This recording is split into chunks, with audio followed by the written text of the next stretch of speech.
you're multiplying binomials, there are 3 different ways of doing that. So I'm going to show you all 3 methods, and then you can just decide which method you want to use, whichever one you're more comfortable with. The first thing I'm going to do is use the distributive property. So this 3x is going to be multiplied with everything in the next parentheses, and it works like this. 3 times 5 is 15. And I have an x in this term and an x in this one, so that's a total of 2 x's, so that makes an x squared. Then I do the next term in the second parentheses. So 3 times 7 is positive 21. I have an x and a w. You want to put these in alphabetical order, so wx. That takes care of the 3x. I just distributed it to everything inside the parentheses. Now I'm going to distribute the negative 2.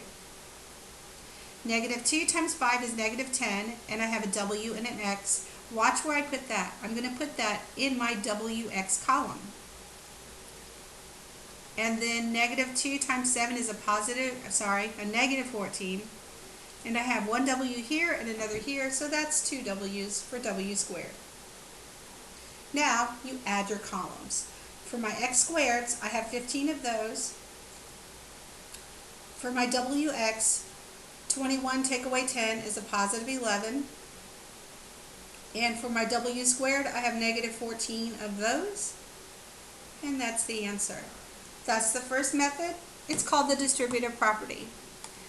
The second method is using what we call a Punnett square. You take the first binomial and you write it vertically, leaving space between each term, like that. The second polynomial gets written down. First one is horizontal, second one is vertical. 7c plus 6d. Now I draw a rectangle under that, and I'm going to separate the terms with horizontal and vertical lines. Now what I'm going to do is I'm going to go up and over, and I'm going to multiply. So 2 times 7 is 14, and I have a c and another c, so that's c squared. Then I go up and over again. So negative 3 times 7 is negative 21, and I have a c and a d. Remember, alphabetical order. Now for the second row, I do the same thing, up and over. So 2 times 6 is a positive 12, and I have a c and a d.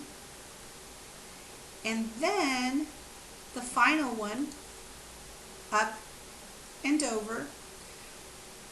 Negative 3 times 6 is negative 18, and I have 2 d's, so that's d squared. Now these two in the middle, look how they are both CDs. So they're going to be able to go together. So I have a 14c squared. For my CD, I have negative 21 plus 12 is a negative 9. And then I have a negative 18d squared.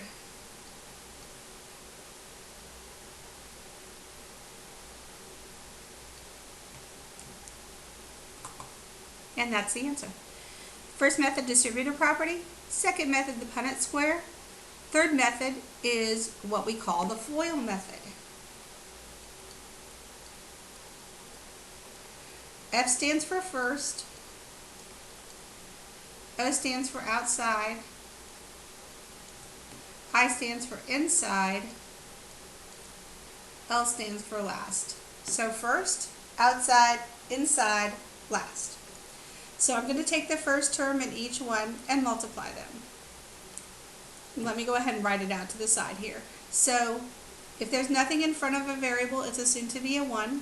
So 1 times 4 is 4, and I have an a here and an a here, so that's 2 a's, so that's 4a squared. Now the outside terms. Negative 7 times negative 1 is a positive 7, and I have a b here and a b here, so that's b squared because I got 2 of them. The inside, negative 7 times 4 is negative 28, and I have an a and a b, put them in alphabetical order. And the last,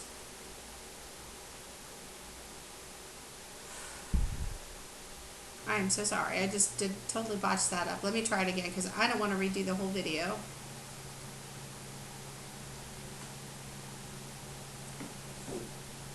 So I'm just going to correct my mistakes from here because I did. Okay, let's do that again. Sorry about that. Okay, let's go over the top. First, these are ones here. Okay, 1 times 4 is 4, and I've got 2a, so that's a squared.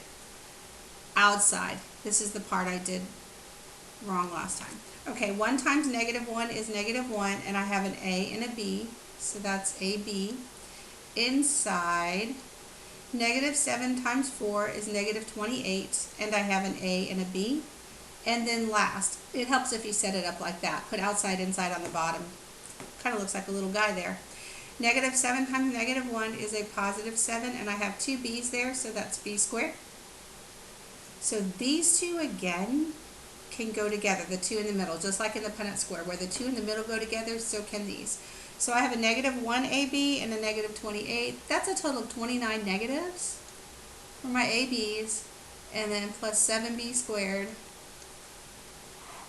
And that's how you do that. First, outside, inside, last. That's called the FOIL method. So the first method was distributive property, the second method, Punnett square, the third method, the FOIL method.